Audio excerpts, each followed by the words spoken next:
Okay, let's talk about what is going to be the first half of the rebuilding process of this rocker shaft assembly. I guess in the second half will be me installing them, but this video will be about how I'm rebuilding them. And when I say rebuilding them, I mean a previous motor that I've got these from, I got them used, so the previous guy had an engine failure and there was metal through everything, so these have to come apart and get cleaned out. They can't go back on the engine like that. When I originally pulled one of the adjuster screws out, I noticed a lot of metal in the adjuster screw. That's what prompted me to take them apart. I figured they were full of metal all through the rocker bodies and the adjuster screws. So more on that in a minute. So I ended up taking them all apart.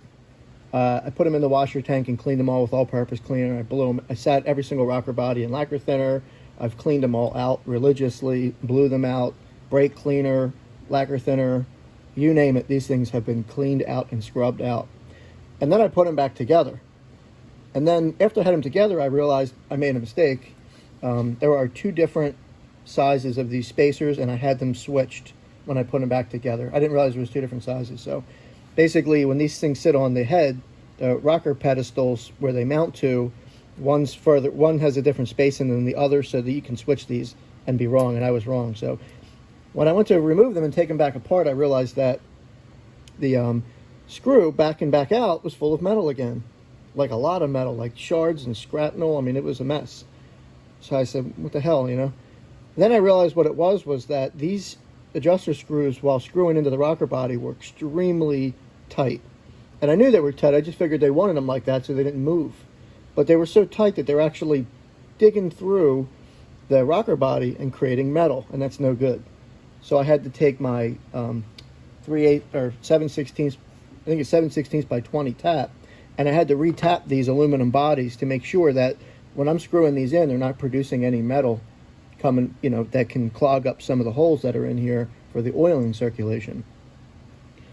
Now, speaking of oiling circulation, that's one of the important things that to know when you're setting these up, that the oiling hole on this thing does not get obstructed when it's screwing into the rocker body. Okay, meaning when you screw this thing down, okay, your initial setting might be at, let's say, the base of this thing here. When you screw this down, you can go one full turn is the minimum in order to open up that oiling hole, or one extra full turn. But they say anything past 2 whole turns or 2.5 turns down, you're obstructing that oiling hole again. Now that oiling hole, you can see in here, what it does is it actually feeds oil all the way around the center channel there. You can see the center channel. And the first hole will lubricate these bearings. There's 2 of them, 2 Torrington bearings. And then it'll run around the back of the channel and come through this hole and oil up this valve tip wheel. So that's why it's important to get this oiling hole lined up right when you're putting it into the rocker body. Now, for some reason, I really overthought this whole process. I made a post on Turbo Buick, and the guys gave me some really good replies, gave me some of the instructions for TA Performance, for T&D, for Harlan Sharp. So I was able to read all the different instructions on how to set up the geometry on these things through all the different companies. And there's a few different ways that people are describing to do it. But ultimately, it really is a whole lot like all the regular stud-mounted, you know, Ford rocker shafts, where you basically, you know, you set it up so your rocker arm gets 0 lash. I'll talk about this in a minute. And then you just tighten it to load the lifter down. So it might be a 1/4 turn, 1/2 turn, 3/4 turn. I've done this before in other motors. For some reason, these had me just a little bit more skeptical because I figured it was some sort of a different process, and it really isn't, but I'll talk about that right now. So I've already said that the most important thing is getting the oil hole in the right spot and not getting the adjuster too far up or too far down and blocking that oil hole. The second important thing is going to be getting the geometry right. So when you're screwing this down, you have to preload that lifter down. I'll explain that in a minute. And make sure that you're on the valve tip in the right spot. So you don't want to be at the back of the valve tip. You don't want to be at the front of the valve tip. You want to be working through the sweep of the center of the valve tip when you're adjusting this and this rocker. So if I adjust it down, or if I adjust it up, it's going to change the position of where this wheel is on the rocker, on the valve tip. So that's important. The other thing that's important is that you're preloading this plunger in here. So this plunger inside of this lifter is spring loaded. So if I tighten my rocker arm down,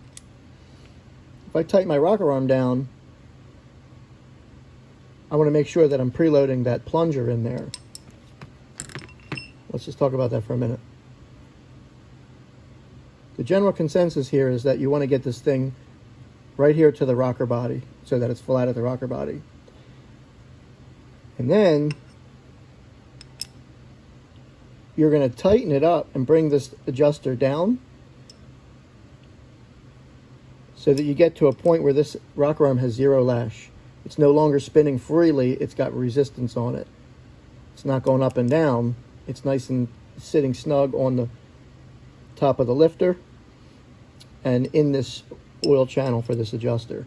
So by tightening this down and getting zero lash, again, this has just a little bit of resistance on it, and that's zero lash.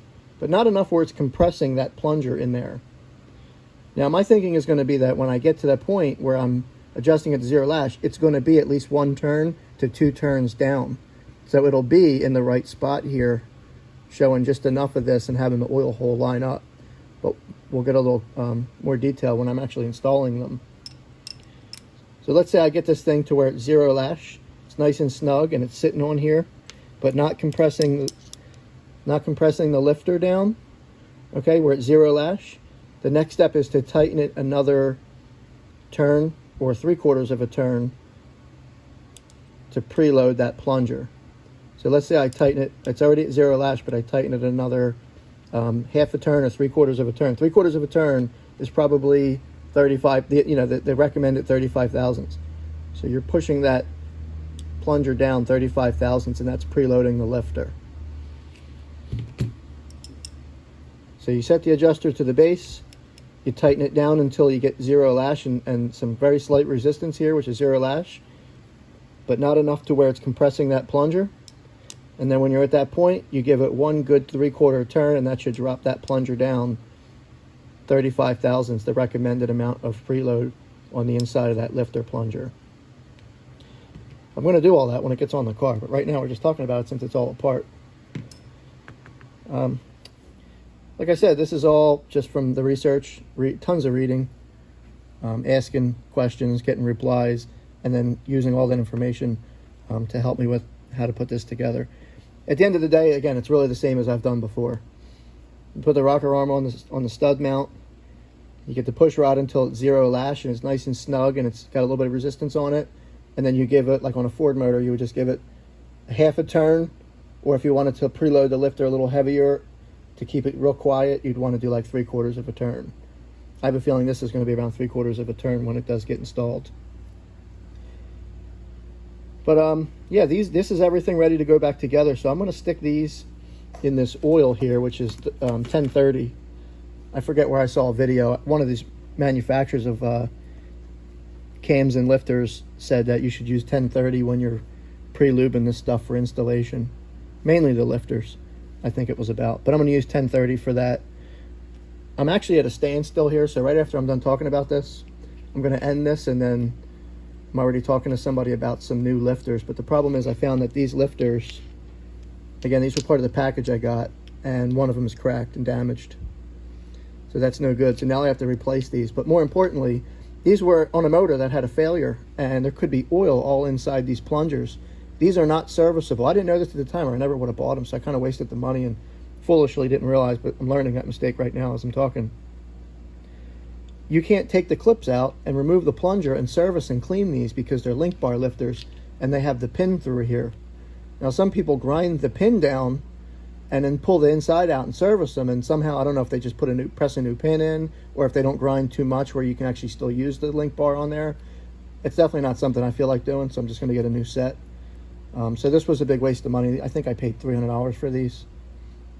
Maybe $200, I don't remember, but at least what I know is I wasted the money on them. And this one's cracked, and I didn't catch it. So it's definitely not the guy's fault that's selling them. You know, he probably didn't know either. So, whatever. You live and you learn. I should have inspected them and knew that. But so what I'm going to do now is I'm going to assemble this whole rocker shaft here. And if you stick around, if you want to watch that, stick around for another couple minutes here and you can see me put them together. The lifter's soaking in the oil now. And I'm going to come back in just a little while here and pull them out and assemble this thing. Okay. Assembling the rocker shafts. You know what? Before I do anything, I'm going to add some oil to this.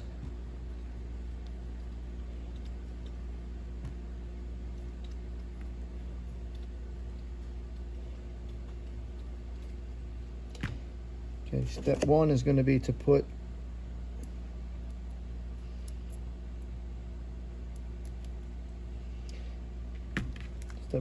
the snap ring on it.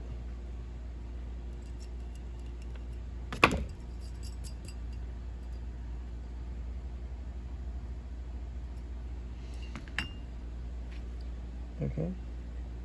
Step two is the full round washer, because it goes up against the snap ring.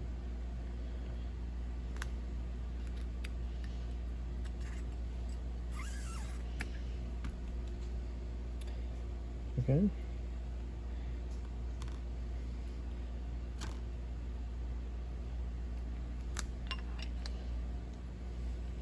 Then you'll put your first rocker arm on, making note of the cutout facing into the center. So both ends will have these cutouts that will face into the center of the rocker shaft. So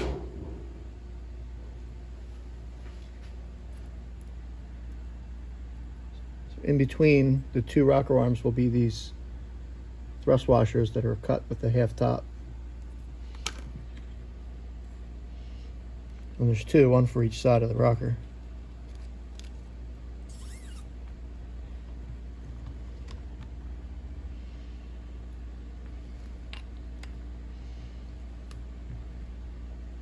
Okay.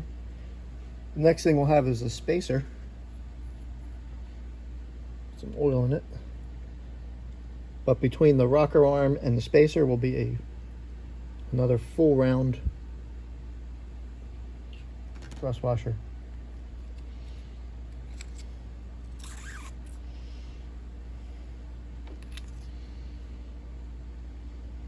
Okay, and since it's the spacer, another full round thrust washer.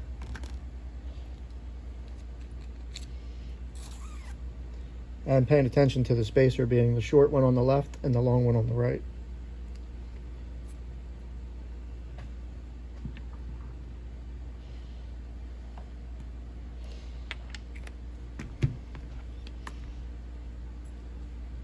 Okay, so we'll have two of these half moon ones.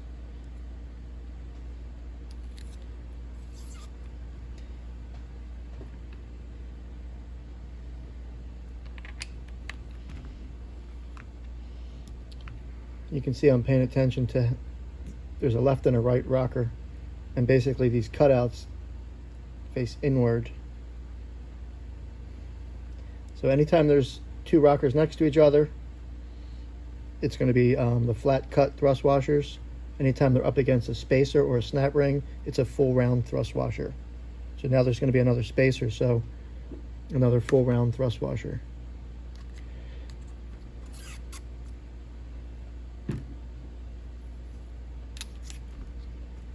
Again, spacer gets a full round thrust washer.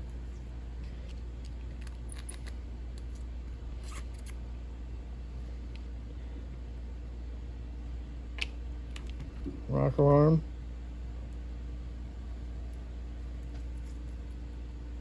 Two cut ones, plenty of oil now.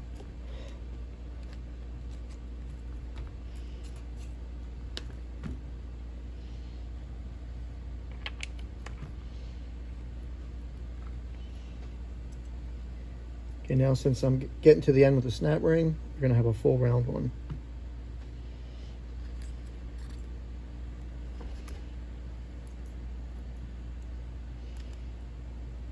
And the snap ring.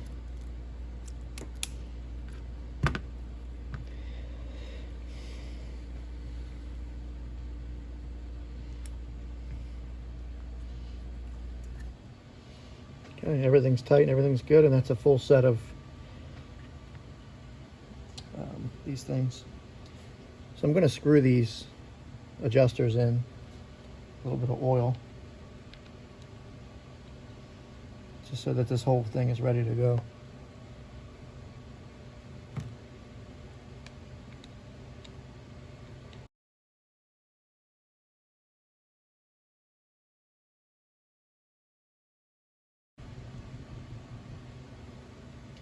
Okay, so these are all ready to go now, and I've screwed them down so that the adjusters are flat with the rocker bottom, so that way when I put them on, I could just start adjusting for zero lash and then add my preload to the lifters as we talked about. But I do have another set that I'm going to take apart and rethread the holes because they were tight. I'm afraid they have aluminum in them now.